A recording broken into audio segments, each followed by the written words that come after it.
Oh, why? Oh, there you go. Okay. Don't know what's going on with my internet. I was gonna say I didn't mute my mic, Mike. Um, I am with Mike Dubs. If you can't tell, you can see on the screen here at Mike Dubs Radio. He is joining me at Joey Knows Nothing, the official Cubs podcast. We are Cubs on Tap, official Cubs podcast of OnTapSportsNet.com.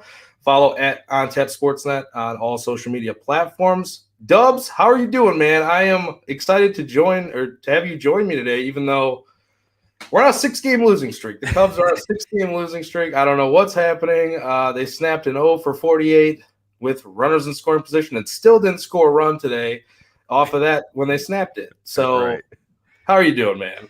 I'm doing all right. I'm as good as I can be. I'm just looking at the bright side of things, little wins here and there. I mean, like you said, we snapped the 0 for 48.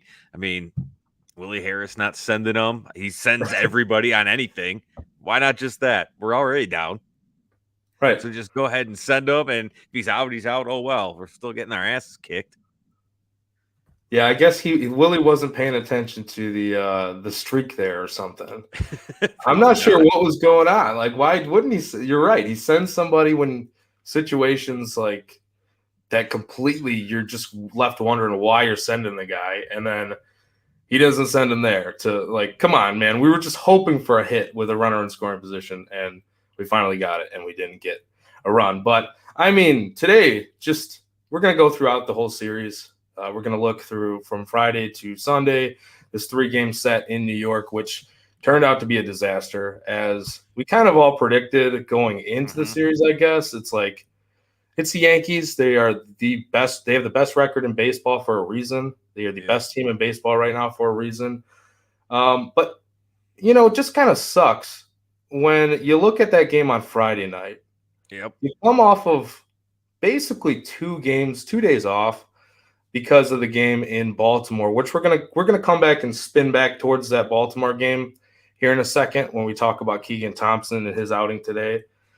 But now you have a 6-game losing streak, but you had 2 days off basically because the inclement weather with the postponement on Wednesday night or on Wednesday. You had a chance to win that game, right? Like this Yep. is the Anthony Rizzo series. We know what it means to Cubs fans. We know what it means to Rizzo to face the Cubs for the first time since being traded. Yep. But Rizzo, and I just thought this series could have went much worse. Like he could have ended the game for the Yankees on that Friday a couple different times. He had a chance to win the Yep. game for the Yankees. And I'm like, this is just going to set up to be a disaster. But it's frustrating because the Cubs had a chance to win that game on Friday night. Yeah, taking them 13 innings, and I'm like, all right, maybe this series isn't going to be as like a bloodbath as I thought it was going to be. We're going to stick in this thing like we stick around with the Cardinals and all these other good teams. I'm like, okay, we got to actually have a chance here. And then I'm like, okay, can we get a guy in? Can we get a guy in? Because I think it was between the Orioles, the one game against the Orioles, and then Friday night we left 51 guys on, I think, something around there. And Yikes.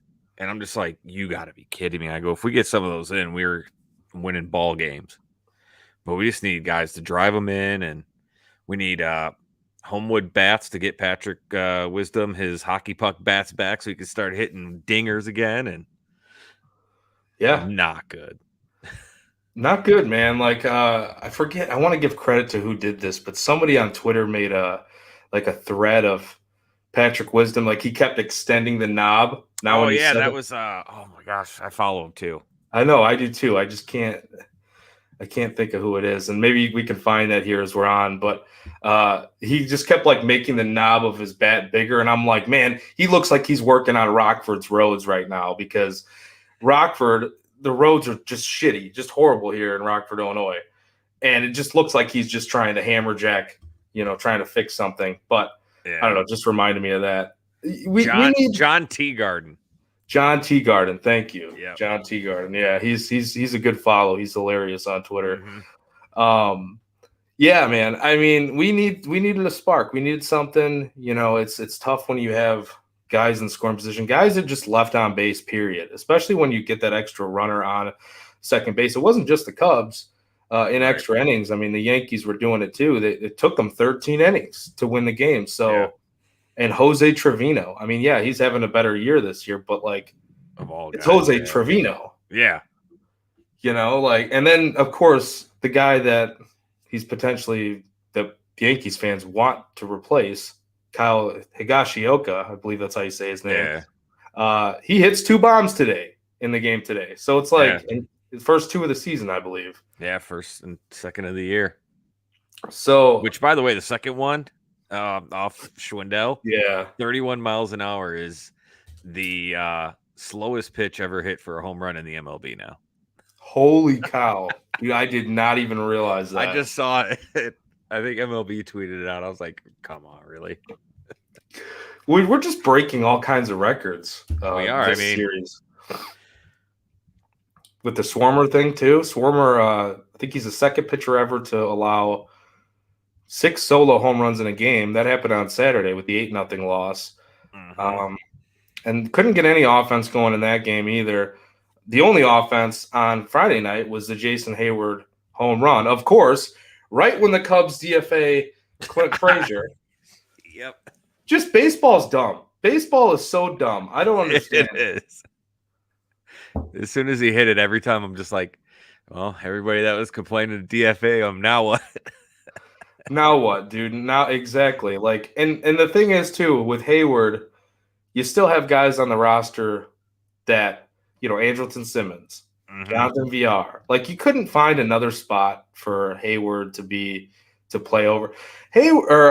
Frazier, excuse me. Frazier he was hitting over 300 with like a 476 on base percentage since his return from the appendicitis, and never got a chance. Like, he'd have a good game, he'd sit. He'd have a good game, he'd sit. And that's my biggest frustration. It's just the decision making. It just drives me nuts. Yeah, then I wondered if that whole appendicitis thing kind of was like the tipping point to like, he's got that, and so you weren't playing a lot, and now all of a sudden, I wonder if they're just keeping Hayward around until Seiya comes back, and then when he comes back, Hayward's back on the bench.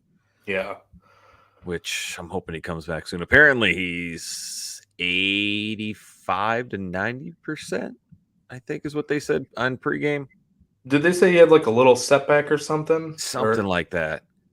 I don't know if it was a setback, but it was like he wasn't progressing to the like as fast as Yeah.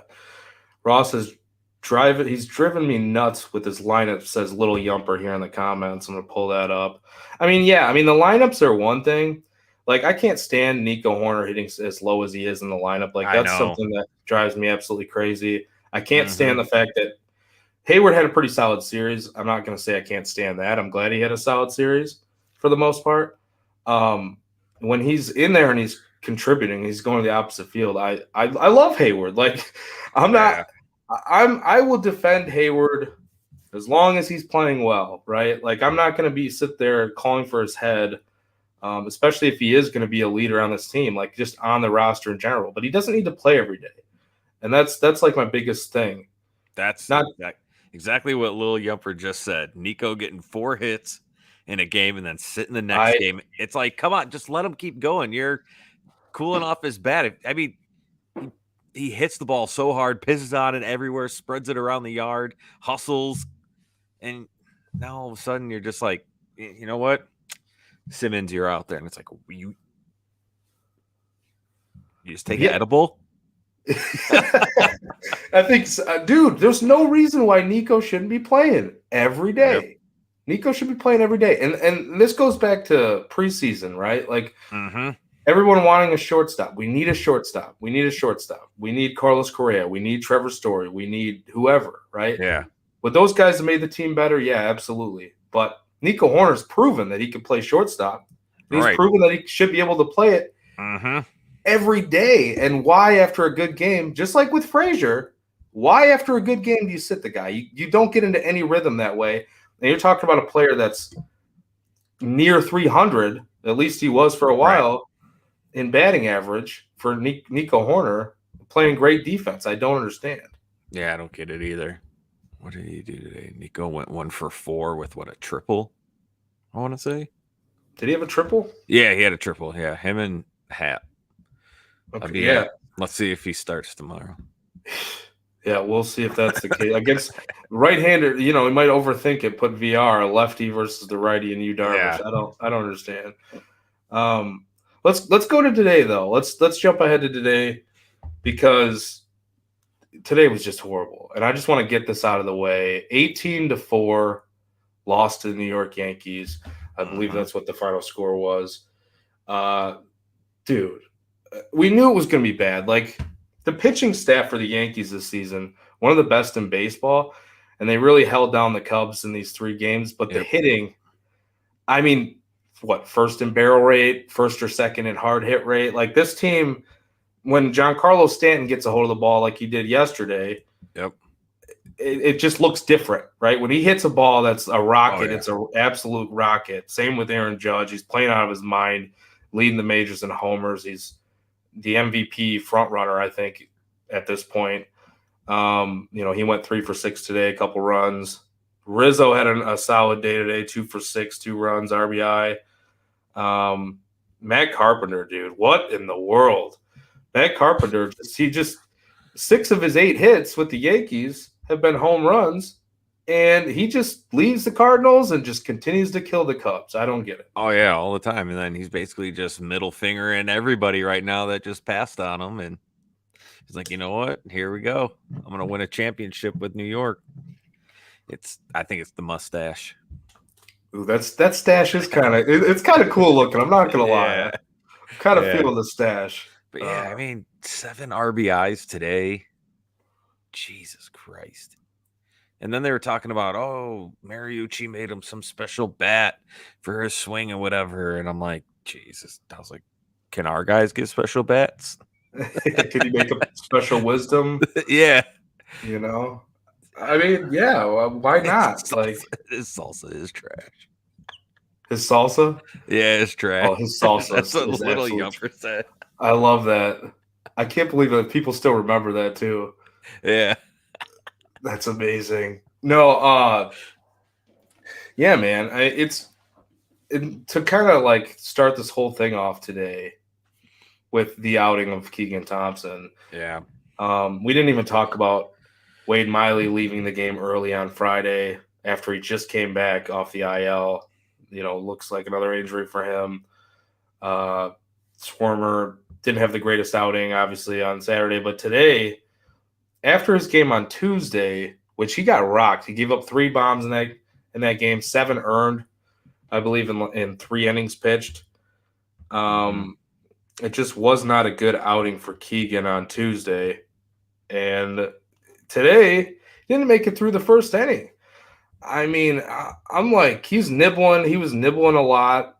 Some of those calls he was not getting, like the one to Aaron Judge at the knees, there were some that completely changed the entire at bat, because you could have had 0-1 or 1-1, 1-2, completely changes the at bat, but he wasn't getting some of those calls.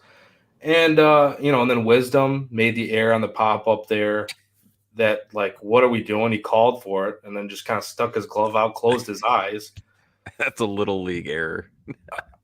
I'm pretty sure he closed his eyes. Did he not close his eyes on that? He might have. I think he did. I hate to trash him. I'm not trying to trash him. I wonder if the sun just got in him, and that's why he kind of. I'll give him the benefit of the doubt. He wasn't wearing sunglasses. Yeah, put the shades on. But yeah, no, I think Keegan Thompson. I mean, he's a reliever. He's a bullpen guy. I mean, he's doing well as a starter. I mean, yeah, he got roughed up against the Orioles and then got roughed up throwing 2/3 of an inning today, and it kind of hit me that maybe he's still thinking about the Orioles series, or maybe he had it in yesterday where they hit 6 homers and that was in his head, like, hey, don't give up a homer, and he was just overthinking, where I think he just needs to get in there, throw, and be the Keegan Thompson chewing gum and doing the yeah yeah like the doing the Milwaukee Brewers, I don't care. Yeah. Whatever, chewing my gum and turning my head to the side. I mean, Keegan, he's got that bulldog in him. That's what I like about him. When he's coming out of the bullpen, we've seen that. And yeah, he might have been hit a little bit hard against the White Sox. Maybe he got away with some things against the White Sox too in his start. But he had turned in a pretty good line in that game. And then now you see kind of like, are the underlying things, coming back to bite him here, especially as like a starter? I think he's a bullpen arm too. I really do. I think he's the guy that you can just use in that role as a starter when you need to, which Yep. unfortunately right now the Cubs need to. And Yep. that's the hardest part about this. Like, you kind of wanted to see it's affecting his overall numbers, which sucks because the guy was so dominant out of the bullpen this year. And I think you're right, Mike. Like, I think he was definitely nibbling there because he had 3 walks in the first inning. And Yep. it's like, we haven't seen that Keegan Thompson, the guy walking a ton of guys this year. Like, I haven't seen him this year. And that could be, yeah, I just got my ass kicked. I just gave up 3 home runs in my last outing. I can't let anything go over the middle, especially this Yankees lineup with. Oh yeah, because they'll make you pay. Yeah, they'll make you pay, and they did, for the most part in this series. But the walks, like, you walked in a run. I mean, it's just when you're doing that, it's just you're you're asking for it basically. And you brought up a good point before we hopped on here about Keegan. Is he going back to the bullpen here sooner than we think? Like, I what don't do you know. think? I think he might be, or maybe since they pulled him only 2/3 of an inning pitched, maybe they'll use him in this Padres series as a spot starter or something, or maybe, like you said, somebody gets roughed up, Hendricks, Steele, bring in Keegan to finish it off or something. Because I don't know. I think the Padres lineup has been so hit or miss. They're either on that day or they're off that day. And I think he'll do way better. He'll gain his confidence back with the Padres. Yeah, I mean, I could definitely see that happening. Um, it did kind of, like, when you mentioned that off air about, because his pitch count wasn't like crazy high. He only threw 37 pitches in this game. Yeah.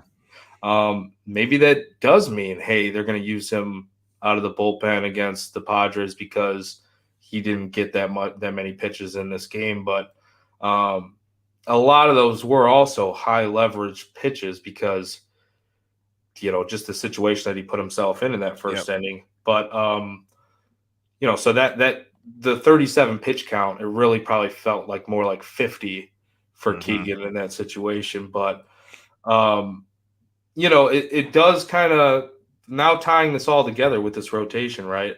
You have Keegan, who went today, Swarmer yesterday, Miley on Friday, then got hurt, and then Stroman was placed on the IL on Friday as well. So it's like you've got all these guys who, and then Kyle Hendricks was getting extra rest because he's been dealing with something. Yeah, so which news to us on Friday. Yeah, I mean, where did that come from, right? I never heard anything about that. But Hendricks will start on Tuesday. Justin Steele will start tomorrow against Yu Darvish. TBD the rest of the series for, it sounds like, both teams. What are they going to do here? Like, Caleb Killian pitched Friday night at AAA. We did the math. We did the math before we hopped on here. I was like, I had to do them on my fingers because, I'm like, Killian, right? Friday. And I'm 2, 3, 4, 5. Oh, okay. Yep. Wednesday. Lines up for Wednesday. Could be. If they want to call him up and pitch him on Wednesday, Dubs, you want to make, like, are we doing this? We calling our shot here with Killian starting on Wednesday? I'll do it. It's my birthday that day. I'll do it. I want to see Caleb Killian on my birthday. So let's go. Let's go. I want to see it too. Why not? Yeah, either him. I mean, I give you a little birthday. Call up, right? That's what I'm saying. And then I guess they could bring up Leiter. I don't know if he's not injured, right? Because I was looking at the Iowa Cubs. I'm not sure about Leiter. Come on. They could probably call up Leiter. Or like we were kind of talking about some other options too. But, And I'm not saying that would happen because Swarmer, it looks like he'd probably line up for Thursday. After pitching yesterday, he'd probably line up for the Thursday game, the fourth game of the series. So Killian, it's like, dude, why not just? I know he didn't even have that great of an outing against the Toledo Right. Mud Hen on Friday, but it's probably working on things. Just got sent back down after having his start against the Cardinals. Why not just bring him? See what he learned, right? Like, get him back up there. He What only else did had he? one bad inning. He had one bad inning. That fourth inning, that was it. That was it. Let him go up there, see what he's got. I mean, let me see. Let me bring up the schedule because I think we don't have an off day until the 27th. Yeah, it's a ways away. So we might see a couple guys come up. Yeah, and that one, and the Michael Rucker just kind of seems to be that, like he's racking up the frequent flyer miles right now, up and down every other day. It feels like. So it's just kind of funny how there's always like one or two guys that you just see bounce back and forth so, and he's one of those guys this year. But yeah, we're probably going to see a few more moves here. Like you said with Seiya Suzuki, and we don't know when he's coming back. It sounds like the speed that he's progressing at isn't as what they want from him. And he's not progressing at the rate that they were kind of expecting. But at some point, he's going to be up. So it's like, what do you do with the rest of this team at that point then, too? Like, not only just the pitching staff, but, you want to keep the extra arm. What drives me nuts, Dubs, is Chris Martin. Like, he came back, post bereavement, and not that he came back. That didn't drive me nuts, but like the roster spot, we needed to find a roster spot for him, so we got rid of Clint Frazier. That's basically what David Ross said. Yeah, it's like, was that the only option? Like, that wasn't the only option, and I don't know. I know I'm harping on this and going back to this. But some of the decisions, it just drives me crazy. So I really hope we're not wrong here with Killian and all these other moves. Right. Yeah, I completely agree. It's like, maybe there probably could be some other moves that could have been made to keep him but you know what? I know I've seen a lot of this on Twitter is that a lot of people are like, "Oh, is Ross going to even make it to the All-Star break?" blah blah blah. And I'm like, dude, he's dealing with the roster he has. Yeah. And so I'm like, I'm just going to give him the benefit of the doubt for right now. So I think Rossi's doing the best that he can. I mean, yeah, the lineup is kind of at times, but I don't know. I think it's frustrating. It is very frustrating to sit down and watch a game because you're like, okay, how are we going to do today? Or how are we going to blow this one? Because it seems like we always score a run in the first inning and it's like, okay, this looks good. This looks good. And then the next inning we give up 5. And we're like, okay, well, we're done. That's what it's felt like, really. It's the first, we score early, the Cubs score early. I know you were putting bets out there. I think in one of the chats that we're in, you're like, yeah, they score first, like plus money to score first. Yeah, they were on that tear. Yeah, they were on that tear when they were scoring first, I think, for the last 8 games. It's like, get them to do it again. Do it again. Just keep scoring first. And then they somehow find a way to just like, later on. And then like in this 6-game losing streak, 3 of the 10 games they've lost in extra innings. And they are now 6-14 after Friday's game in 1-run games. Yeah. Like, they're battling though. That's the thing. This team, for the most part, I mean, yeah, say what you will about today, say what you want about Saturday's game. For the most part, this team's competitive. Ross ain't going nowhere. Like, he just signed the extension. Ross ain't going nowhere. We can bitch about the lineups and stuff.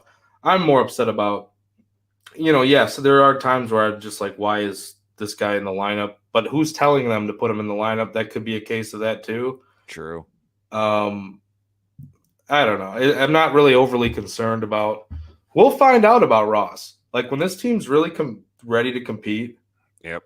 We're gonna find out like what he's doing in those moments. Like right now, you want to see from the young talent, you want to see what these guys are Yeah, you kind of capable want to of. see what you got going forward, and so then that way, like I'm all about giving the younger guys a chance and like saying, hey, you know what? Let's see what we got. Let's use these as learning tools. And one of the things that I'm excited about is Morel, even though his streak ended yesterday. I'm like, okay, we'll just get a new streak, and then what I think he has 4 strikeouts today. Yeah, And I'm yeah, just like, all right, you've come back down to earth, so now you need to really buckle it in and give it what you got. But I think he's still going to be one of those electric players where bad game today could come out tomorrow and hit a leadoff homer and go 2 for 3.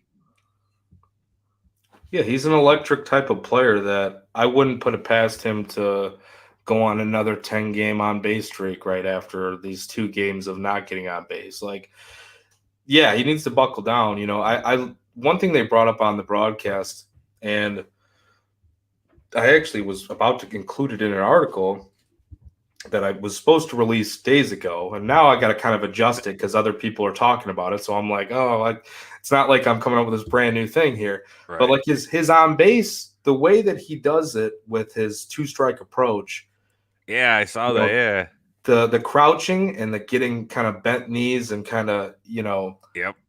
just trying to get more quick to the ball instead of like the big leg kick and stuff like that and the more straight up and down stance. Mm-hmm. They talked about that on the broadcast a little bit. You could tell there is that 2-strike approach to him that he struck out 4 times today. I don't know if he was utilizing it as much today as he normally does. And that's something I kind of want to maybe go back and just watch his at bats, if we're Right. being honest. But yeah, man, I wanted to see him get to the Michael Jordan on base streak. 23 games. I really wanted to see that Yep. yesterday, to get Michael Jordan's number of 23. But we didn't get it, unfortunately. But still, just a hell of a start to a career. And Mm-hmm.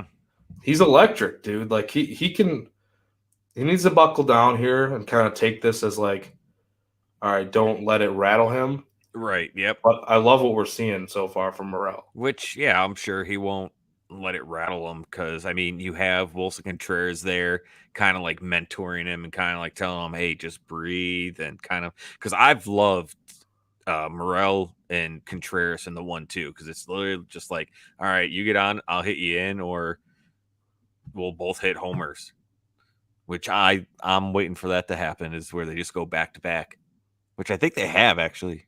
Now that I come think about it, maybe they have. Have they gone back to back? I love them hitting back to back. I'll say that. Yeah. I'm with you on that. It's just like energy after energy because you get the Mm-hmm. full passion with the Wilson Contreras as well. And yeah, I mean, like we saw it in that big moment, right? When he hit the sac fly, the walk off Yep. sac fly, turned. Who was on deck? Wilson Contreras, telling him just breathe, like you said. Mm-hmm. And Morel's kind of used that. I've noticed him. It wasn't something I was noticing until that game happened that he was doing that. And that's something that, and I don't know if he was doing that before and Wilson just kind of like, hey, do your routine of like breathe. Right. But I've noticed it more Mm-hmm. now as the games have went on. He does that. Like you could see the big deep breath by Yep. Morel. And it's like, okay, if that works for you, if that gets you calm, if that re-engages you or lets you regain focus during an at bat, I Mm-hmm. love that. I want to see more guys doing that. The same, exactly. But yeah, I mean, you look at Morel, he's a double A guy that came up, and you're seeing a lot more double A guys just jumping up to the big leagues. We had that one pitcher, what was his name? Espinoza? Yeah, Anderson. Yep. Yeah. I mean, I wouldn't even mind just seeing him come up in this Padre series. I'm So for it. I'm for it. I mean, that was another piece of well, he was the Marisnik trade, correct? I think so. Was it Espinoza, the Marisnik? No. I'm trying to think of which trade he was involved in. There were so many trades last year. Mm-hmm. Anderson Espinosa. I'll have to figure that out. I would like to see that. He did a good job in that outing. What did he pitch? 4 innings, pretty solid ball out of Yeah. relief. I would like to see that. I think this team, like, there are some pieces here, right? Like, we could be all negative about a 6-game losing streak. We could say that the season's done. I mean, are they competing this year? No, not really. No. Like, it's just not. It's not And if you happening. think they were, you've been living under a rock. Yeah, that's that. No one should have expected this team to be better than 500. Like, if you were expecting them to even be 500, I think that was wishful thinking. Right. It would have had to take everything to go right. Absolutely. But there's building blocks here, you know? Like, there's the building blocks of, like, we talked about it earlier, Nico Horner. Let the man play every day. You've got other pieces that are kind of coming along here with Morel, obviously straight from Double-A, who's been just an on-base machine. We'll have to see what they're going to do with Wilson Contreras. At the deadline, I hate to say that, but kind of sounds like he's probably on his way out. I don't like saying that out in the atmosphere. I don't even want to say those words because I would love for them to extend him.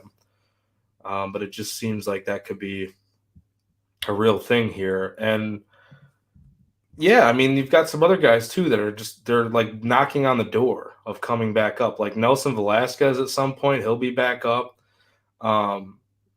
Pete Crow Armstrong's tearing it up. He's not going to be up for a while, but like, and then Kevin Alcantara today. Like we're talking about Anthony Rizzo. This is the return to face Anthony Rizzo against the Cubs. The guy who was involved in that trade. Let me read off to you what Kevin Alcantara did today. What do you do today? Kevin Alcantara went absolutely nuts today. 2 home runs. Dude, 2 home runs. He's on an 18-game on-base streak now. Okay. And he went 4 for 6. Like I said, 2 bombs, 8 RBIs, and 3 runs. Damn, 8 RBIs. So, and that's at Shoosh. Yeah, I mean, he's absolutely on fire at the lower levels. I love watching these guys play. Like, Kevin Alcantara's got some serious pop. He has major upside. And if that's the case, like, I'm not saying that the trade, no one wanted to get rid of Rizzo. Like, you won't find another Cubs fan that loved Rizzo as much as me. Like, if we're talking the entire core players that we had, Bryant, Rizzo, Baez, Rizzo was always my favorite because he was the first one, basically. Right, the first one that started the entire thing and then the domino effect of the rest of the guys. But he's the guy that was there throughout it all. And, we got the Italian connection going, so there's that too. But so I'm not going to sit here and be like, yeah, I'm glad that the Cubs got Kevin Alcantara. I am glad, though, that this is like what the return was because so far at Myrtle Beach, man, he's killing it. Yeah. And I think as the Myrtle Beach, their Twitter keeps saying, birds are hot. Birds are hot. Birds are hot, baby. They're all hitting. They are all hitting. Yeah, that's a lineup right there. I think, I think 2-3 years this team is going to compete. Then we'll see, because we'll see what we got.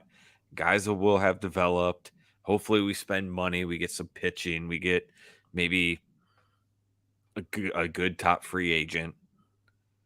So. Yeah, man. I mean, in Lil Yumper's comment here too, he says, thing is, ownership kept saying they have the resources to spend this year. Also, stop calling this shit show a retool and call it a rebuild. See, I'll push back on that just a little bit. I understand the amount of frustration within Cubs fans, all on social media, wherever you are, just at home, not even on social media. You're just talking amongst your friends, watching the game at home, whatever you're doing at the bar, whoever you are.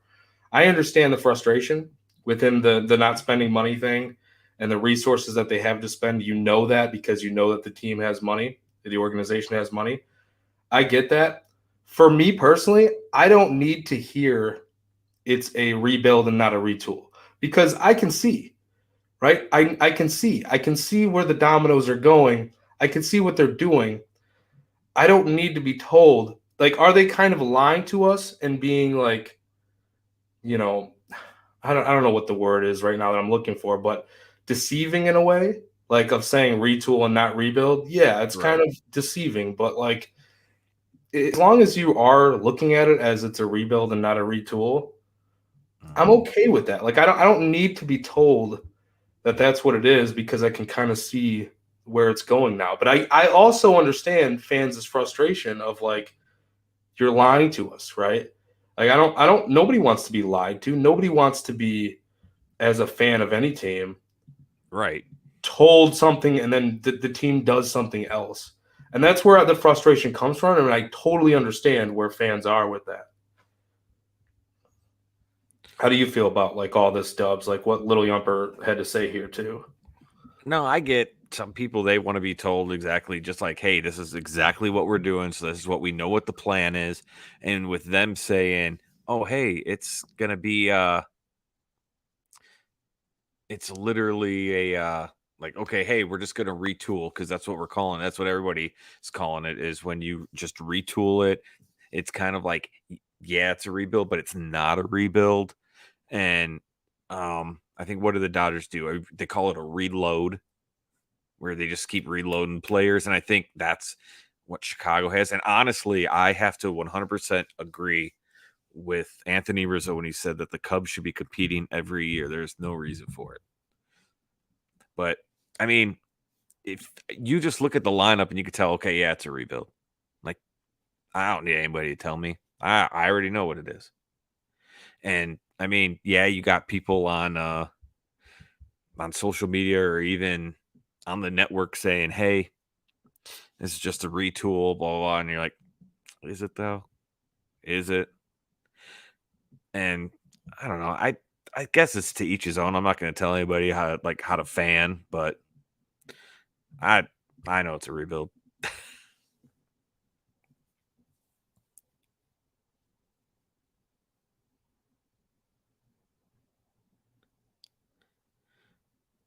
For some reason, you're muted again.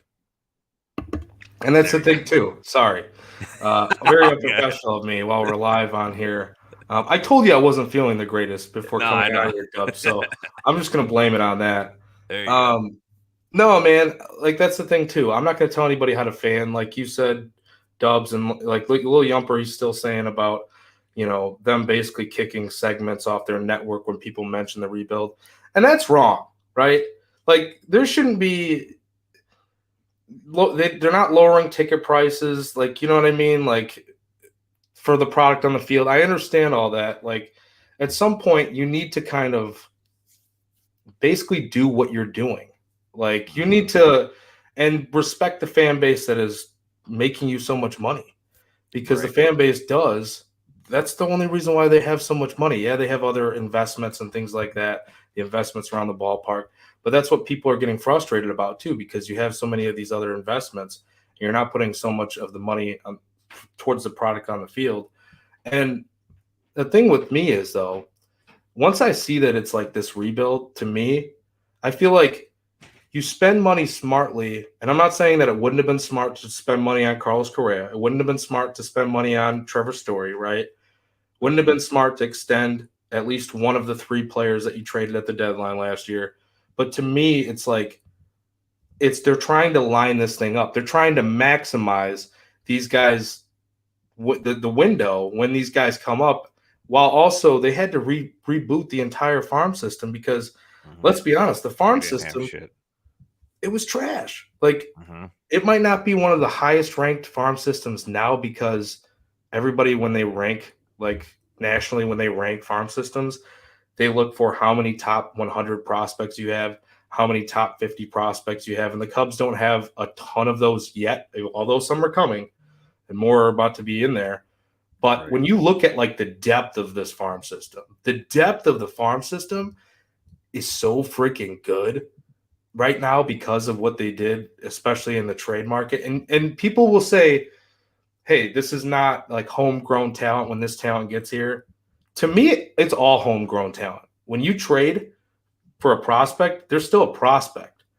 Right. So if they They're come still up, learning, and they're still learning. It's not like because some people make that distinction, like were they an international signee or were they a MLB draft pick or were they, another Mm. team's draft pick? To me, you went out and acquired somebody else's draft pick because you liked them as a prospect. And I think that basically says it's homegrown if they come up and flourish at the major league level. But, Dubs, we could talk about this all day, like with where this team is Right. right now. Like I guess I like ending on positives because right now it's so negative at the MLB level, but there are some Hmm. good things there. And I don't know, like what are your kind of like last thoughts, I guess, about where the team is right now and like also what we've seen over the last maybe week? I mean, I've been loving just Nico Horner hitting the ball around and Ian Happ, which I wish I could find the tweet, but apparently his strikeout percentage, like his rate is way, like at least 10-12% down from a couple of years ago. I think at one point he was at 36. Now he's at like I want to say 21 maybe. I'll try to pull it up for you. But yeah, I mean he's definitely he's improved a lot. And this is the Hap that he's been streaky in the past. Like he's been very streaky. He'll Hmm. have like a horrible first half or great first half, horrible second half. Most of the time he turns it on, it seems like in the second half. But he did have that 2020 season where it was just really good, but that was a 60 game shortened season. Yeah. Um, Strikeout rate. Let me pull it up right now. Yeah, he's striking out under 20%. Yeah. It's So yeah, 19.9%. It's 10% down from last year. yeah. So I think he's just getting better and better. And a lot of people, every time I see it, are like, oh, he's going to be a great trade piece. And I'm like, come on, man. This is their first round draft pick. Ian Happ is one of their first round draft picks. I don't want to trade him this year. Yeah, no. I want to keep him. And I mean, yeah. But yeah, like I said, Nico Horner and Ian Happ have been the bright spots that I've been really like, all right. We got something here with these two. I think they should be two of the main what you kind of like build around. I know like a lot of people they want Wilson, and I mean who doesn't? But if we don't have Wilson, then who's next? It's got to be Ian Happ. If it's not him, then it's Nico Horner. Yeah, absolutely. I mean, I think Hap, it's a very interesting spot with him, right? Because like he's shown these flashes in the past, and like I think people just weren't trusting it because he's also had the really like down moments or down times. Like Ian Happ is to me, he still he has never hit a ceiling yet. Like he still has not even he's getting close though, because now he's hitting from the right side. He's hitting from the left side. He did it today, right? The bomb was from the left side, and then he had a hit later in the game from the right side.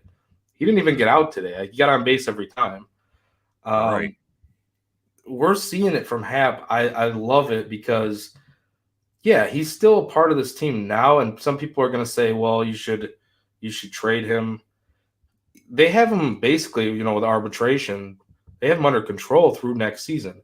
If you're out of it next year, maybe some people think this is too much of a risk because his value is too high. But if like you don't see yourself extending him next season, trade him at the next year's trade deadline, and not this year. Like I think there's ways where you could build a pretty damn competitive team next off season, like for 2023. Yeah. I don't think this team is like a few more moves off and like health permitting. That's the huge thing. I think this team could really compete in 2024. Oh yeah, I think so too. And next year, if you have a guy like Hap, barring what other trades you make too, Mm-hmm. maybe they kind of like they're a 500 plus team. I don't know. Yeah. Just gonna have to wait and see. We'll have to wait and see, man. Let's look ahead to this Padres series. We kind of talked about it a little bit. We got Darvish. I mean, like we were hoping for like a nice little soft landing after this Right. Yankees series, and we're Get your not going to ass get that. get your ass beat on Saturday night, Sunday, and then it's like, all right, you know what? We actually let's look to the Padres and let's hopefully get some. Oh, it's Darvish. Cool. Yeah, shit. 5-3, 3.61 ERA for Darvish. Going to face Justin Steele, 1-5 with a 4.79 ERA. That's matchup number one on Monday at 7:05 at Wrigley. Returning home, they have a 7-game set or a 7-game homestand, 4 against the Padres, and then they'll have 3 against the Atlanta Braves over the weekend, Friday, Saturday, Sunday. What do you kind of give me your fly the W pick, but also in some of your thoughts about this upcoming series against the Padres? Like I said earlier, lately the Padres, and I might even be wrong because I'm just going off what like little scores that I'm seeing. That the Padres, their lineup is kind of hit or miss. Yesterday scoring, I think they scored 13 runs or something like that, and today they scored 2. So yeah, okay, yeah, they scored 2 today so far, and then yesterday they scored. Oh wait, no, they scored 2 yesterday. Never mind. Well, I don't even know what I'm thinking about. But apparently their lineup, I was looking at some of their fans and what they're saying. They're like, oh, this lineup can start hitting at any moment now. Can we get some hits? So, they're struggling hitting wise. So hopefully Justin Steele and our pitchers can take advantage of that, which I just want to see Justin Steele go 5. Just give me 5 solid innings where you're not shaky. Because it always seems now when he gets to the 3rd inning, it's kind of like he's run out of gas because he was a reliever, but I'm like, come on, man, you got to get back to where you were, where you're giving us like 5, 6 innings, really good.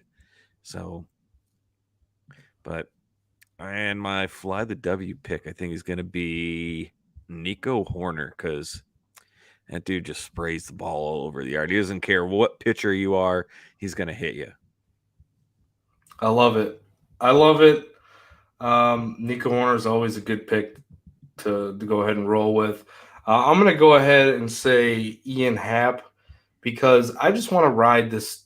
His OPS close to 850, hitting 275. Like I said, he didn't get out the entire game against the Yankees here, but he's really just had an overall solid season. Like if there's one guy that's been just a mainstay of consistency this year, we know it's been Wilson Contreras.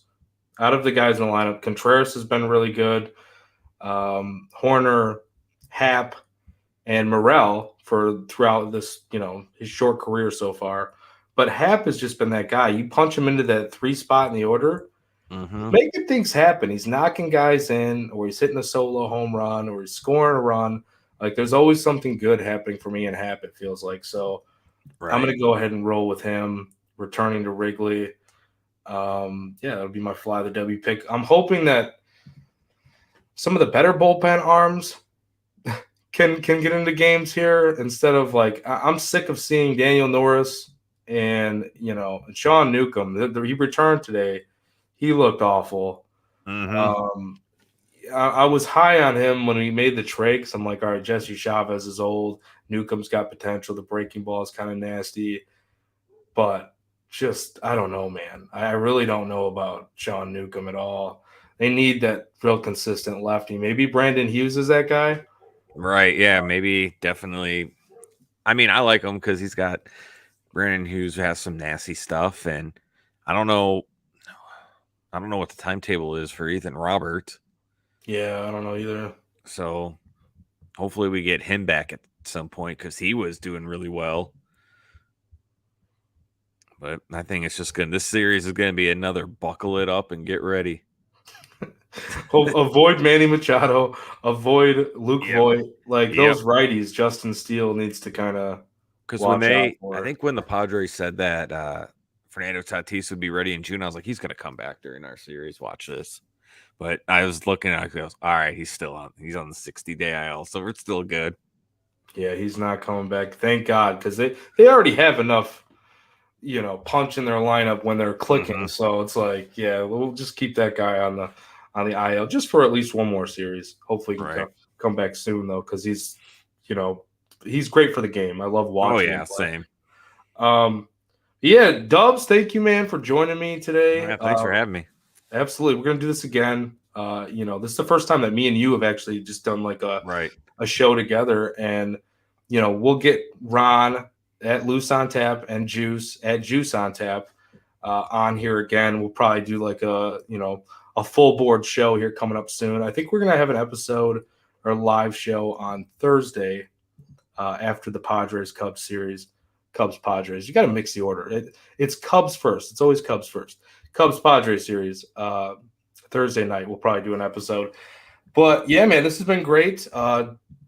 Reminder for all the listeners: you can follow at Cubbies on Tap, CUBBIES on Tap on all social media platforms, and then you can follow me at Joey Knows Nothing. Follow Dubs. Great follow on Twitter at Mike Dubs Radio. And we are the official Cubs podcast of OnTapSportsNet.com. What's on tap at Chicago Sports? It's at OnTapSportsNet on all social media platforms. And if you're a gambler, Dubs, we were talking about that team to score first. The Cubs have been pretty good at that this year. Yep. If you're a gambler, go to Bet Rivers and enter the promo code First Deposit Match up to $250. Enter the promo code OnTap at Bet Rivers for a deposit match up to $250. So that's promo code on tap, $250 deposit match. Free money. Go ahead and get the free money. So yeah, let's get out of here. What do you say, Dubs? The way that we know how. Let's go Cubbies. Let's go Cubs.